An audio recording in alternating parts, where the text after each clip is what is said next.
Welcome to A Cup Full with myself, muvh, a safe, honest, and open space that aims to help you navigate healing, growth, and just overall prioritizing your well-being. It is guaranteed to get uncomfortable for sure and very vulnerable, but more than anything else, an opportunity to enjoy the peace that comes with working on yourself. Here's to filling your cup up. Hi community, welcome to a new episode of A Cup Full. Thank you so much for joining me in a brand new week. I hope we're pushing through the last push as best as we can. We are in the second week of November, so it's literally 2 more weeks until December, and then we can just spend time relaxing and resting and getting ready for 2023. In this week's episode, we are getting into how we cannot self-care and heal our way out of the need for community. We all know how much of an advocate I am for prioritizing ourselves and our well-being, choosing to put ourselves first in situations where it is required, and actively and intentionally setting time aside to nurture a good relationship with ourselves and overall becoming better versions of ourselves, not just for us, but for our loved ones too. I very much believe in that and know how beneficial it can be to put self-care at the forefront of the healing journey. But I also equally believe in community and how important it is to have people that you can share with, enjoy with, belong with, who you can love and who can love you back. Self-care is so beautiful, but it can never ever supplement or replace community, and we really shouldn't ever want it to. There is a fundamental importance in having people we can rely on and who can rely on us, who we can learn from and who we can teach, who will reciprocate our efforts. Oh my goodness, that is so important. Community is important in the self-care journey because it can be so bumpy and overwhelming, and finding a balance can be really difficult at first, which is why we shouldn't want to isolate ourselves or want to completely be dependent on ourselves, because we need support. In a season of healing and trying to prioritize self-care, it really is very easy to fall into the I can do it myself mindset. I've definitely been there before. Or the no one could possibly understand what I am going through state of mind. And of course, that is only because of how overwhelming the situations we find ourselves in. Like, it can be very, very overwhelming, and it's just so new. So navigating that can be so difficult. There's just so much going on, and you're trying to find your way through everything. So obviously that is going to come with a lot of confusion and just sometimes really wanting to just isolate yourself and feeling like no one could possibly get what you're going through, which is why having a safe and honest community is important. You need people who you can call when you're feeling tired and over everything. Sometimes hearing you're doing amazing from someone other than yourself makes all the world's difference. One word, one phone call, one visit from someone who you know you can count on and who you know means well can really make things just like that much better. Even if it's a little bit, but it would have made it better. You know, feeling supported, feeling loved, feeling seen, feeling understood, feeling like there is someone or there are people that are just, they're there for you, and knowing it also, and it being affirmed through them being there for you. It makes the world different. When you're trying to figure out where you are at, figure out what on earth is going on, because that is going to happen a lot when you are trying to heal and trying to take care of yourself in ways that you have never before. You're also going to need people to hold you accountable. Hear me out. On some days, the self-care and healing journey is going to look like you needing to fulfill commitments or promises you have made to yourself. And sometimes you might not want to because you feel like you just aren't getting anywhere, or you might even want to give up because things are getting challenging. You're going to need your people to lovingly remind you to hold yourself accountable and to lovingly remind you of the promises that you have made to yourself. Some days it might look like your tribe being able to say to you, you can't always want to be the one that has been wronged, or the one who didn't make any contributions to the situation you are in or the situation that you are reflecting on.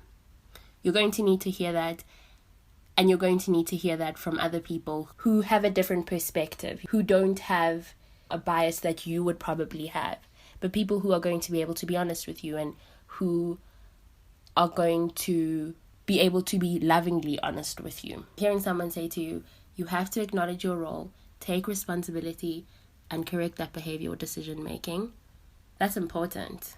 That is very important. We need people that are going to be honest with us.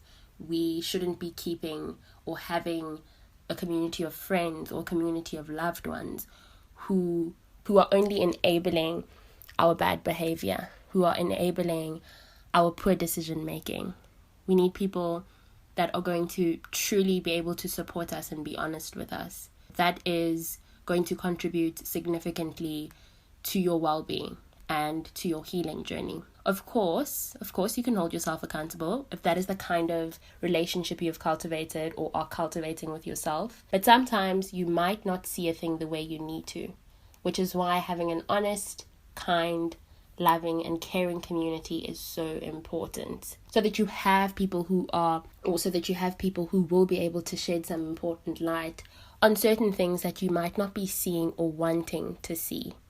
Most importantly, so that they do it in a way that isn't humiliating, or even in a way that tears at your sense of self, because there is absolutely never a need to be mean to someone in the name of holding them accountable. Holding a person accountable does not mean making them feel awful about themselves. It's a form of making a person aware of how their actions or decision making is affecting them and potentially others too. It's also not a death sentence. It's definitely not a death sentence or an opportunity to tear at a person's self-esteem. So please make sure to pick your tribe or community wisely. Friends that have the qualities that you are looking for. Friends that you can trust and that you know you can depend on when you need them the most. It can really become so isolating and so lonely when you're trying to navigate your life, especially in your 20s. Oh my goodness. And then trying to work on healing and taking better care of yourself, of your body, of your heart and mind. It's so easy to find yourself having or creating more distance between yourself and the people in your life. You might feel like it's difficult to articulate yourself because there are just so many changes happening. Your perspectives on so many things is changing or evolving. You are realizing that you enjoy new things, and sometimes you might realize that you're going to have to lose some people. Okay, which is fine, but please be careful not to prematurely cut anyone off. Don't let feeling isolated and lonely, or feeling like just because you and your friends are evolving, you should let them go. Of course, if the evolving is evolving in different directions, in completely different ways, and there isn't any more room in both of your lives for that friendship to continue, then that is understandable.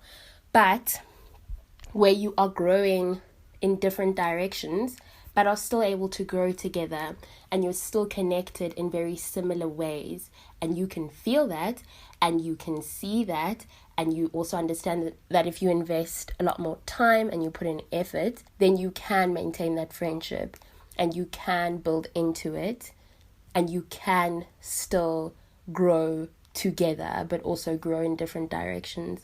Then please communicate with them that you are going through a transition, trying to heal and discover things about yourself. Speak to them, please.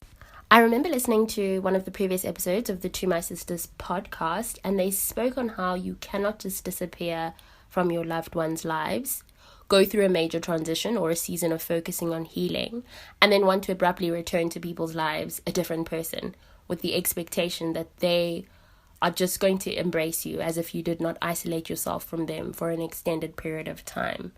Please don't do that. I don't think that there's ever a solution in just wanting to cut people off or wanting to isolate yourself from people because of you are growing and you are experiencing different things in your life. Please speak to your people, especially if these are people that have the qualities that you are looking for in friends, if they have always had that, or if you can just see yourself maintaining those friendships and wanting to cherish those friendships, please speak to your friends, speak to your people, give them as many heads up as you can. Find a balance between prioritizing your well-being and prioritizing your community. Show up for them, talk to them. Don't forget that you are not an island, and it's okay to need other people to help you dry your tears and to show you how much they love you and to be your support system. We can't be everything for ourselves. That is why community is so, so, so important. That is why we live amongst other people. We don't have to want to do things alone, and we don't have to want to feel like, or we don't need to feel like there's absolutely no one that understands. Give yourself some time, and like I said, give yourself the opportunity, and your community, give them the opportunity to connect with you and to understand what you're going through. So give them a chance. Don't forget that a strong community is so critical because it is an important source of social connection and a sense of belonging. Participating in a community bonded by attitudes, values, and goals is an essential ingredient to enjoying a fulfilling life. The absence of social connections can have such profound effects on our overall health. Social isolation can also impact mental health and well-being. Strong social ties are crucial to mental health. They can lower stress and anxiety and can really help people thrive. Ultimately, communities give people a supportive group to help them cope with difficult challenges, come together to solve problems, and celebrate life's lighter moments. And you need that in your life. Like I said, you don't have to be everything for yourself. It's okay to give other people a chance to be there for you, to be your pillar of strength, to love you, to share with you. And it's okay to do that for other people as well. Those are the beautiful things in life. Those are the things that we should be grateful to be able to have. I also thought to look up the benefits of community, just to remind everyone of the importance of it. So the benefits of having community include having a support system, whether you turn to your community to commiserate, seek advice, or simply share your story. Having a supportive group in your life can have a powerful effect on your overall well-being. Number 2 is it gives you a secure sense of belonging. Belonging and purpose can help increase feelings of solidarity and fulfillment, which can be important both personally and professionally. And a strong sense of purpose can even help you live longer. Did you know that? Knowing that you belong and knowing that there are people that think of you and that love you and that care for you, I can only imagine that it will contribute to helping a person live longer.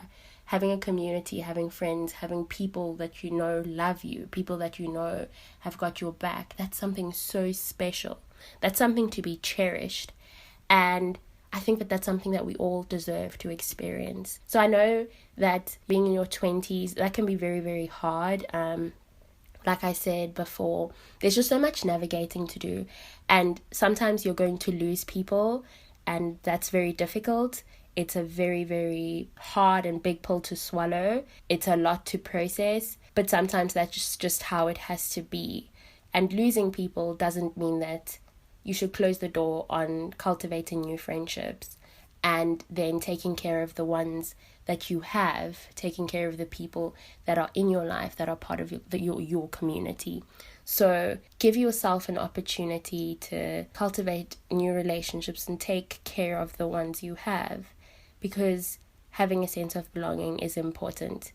You know, it's part of the human makeup. We shouldn't want to deprive ourselves of that. Number 3 is it alleviates stress. And I can definitely attest to this. Communities can be a source of so much joy. Coming together physically or virtually, finding points of connections with others, and enjoying moments of celebration and camaraderie can really leave us feeling engaged and so refreshed. Those positive feelings may help lower stress and anxiety according to research. I love being around my friends. I love being able to talk to my friends on the phone, just sending a friend a text, checking in, connecting over a moment that you experienced. Whenever my friends text me, or when I have the opportunity to text them when something's happening in my day, it just feels so special. It feels nice that I can send someone that cares about me and who I care about too a message, and we can laugh about it or we can find comfort in it. It's so special to me. And the beauty about friendship and the beauty about community is that the small moments are special just like the big ones. There's just so much beauty in being able to hear your friend's voice, in being able to hear your friend say, I'm proud of you, or you're going to be okay, or things will get better. We need that. We are human beings. We're not brick walls. And I think that everybody, like I said, everybody deserves to have people that care about them and that love them and that show them, that tell them and that show them. Number 4 is there is an opportunity to learn a lot about a lot. This is one of my favorite things about community. It's the fact that there is so much to learn by being exposed to other people, their personalities, how they think, where they come from, and having a group of people that are loving and are open and that love to share things and that love to engage about different things is so special. And I really enjoy that about community, that there are so many different ways to connect, so many different ways to experience things, just so many different ways to live. And I think that that's really, really beautiful. Living in community is so beautiful. You get to immerse yourself in a group of individuals who expose you to a diversity of ideas, viewpoints, and personalities. There's obviously bound to be something new to learn or an unexpected thought to appreciate from your people. Number 5 is empowered decision making. An empowering environment comes out of mutual trust and respect, which speaks to the importance of community development. In a strong community where people have opportunities to build each other up and develop trust, people feel so much more confident and are easily able to engage within the organization as well as individuals. So I really love that about community as well, that there's just an opportunity to share certain things and hear what your friends have to say about it. And then you can choose whatever you want to choose. But you have support, you have support, and you have people that are rooting for you. Number 6, and the last one, is better communication skills. Effective communication requires connecting to others, a key pillar of a community. Developing relationships with fellow community members is an exercise in listening and building meaningful support. Being part of a group provides social connections, friendship, and practical and emotional support. And I love, love, love that. They can help us see the world in new ways and provide needed perspective. We all need community. The beauty of communities is that you can contribute just by participating. Just showing up can enrich your life, the lives of others, and build more resilient organizations and societies. A takeaway from today's episode is the importance of community, the importance of knowing that as much as self-care and healing is a fundamental, important part of your journey as a human being, so is having community that you can rely on, community that you can share with, community that you can trust. Most importantly, having people around you that you can trust, who you know will not use your vulnerable moments against you, who you know are there for you through and through and through, who you know will be honest with you without tearing you apart. If anything, our communities should not be a group of people that are not good for us, that are going to, in the long run, hurt us or tear at our self-esteem, please don't surround yourself with people like that. Be around people that are good people, and that are not just good people to you, but that are good people to themselves, and that can be good people to people that they don't know either. Please take care of yourself, but in taking care of yourself, don't forget that it's okay to have other people take care of you too, because we all need that. We all need love, to be taken care of, to be seen. We can't be everything to ourselves. We don't need to be. This is where we're ending this week's episode. Thank you so much for listening. You can listen to A Cupful on Spotify, Apple Podcast, Anchor, Google Podcast, and Amazon Music. To stay updated on all things related to this podcast, please make sure to follow at @A_Cupful on Instagram. The DMs are always open, so you can definitely share your thoughts anytime you like. Have a beautiful remainder of this week. Rest when you need to, work when you need to. Take good care of your heart and mind. Value yourself as well as your time. And don't forget to keep doing the things that fill your cup up.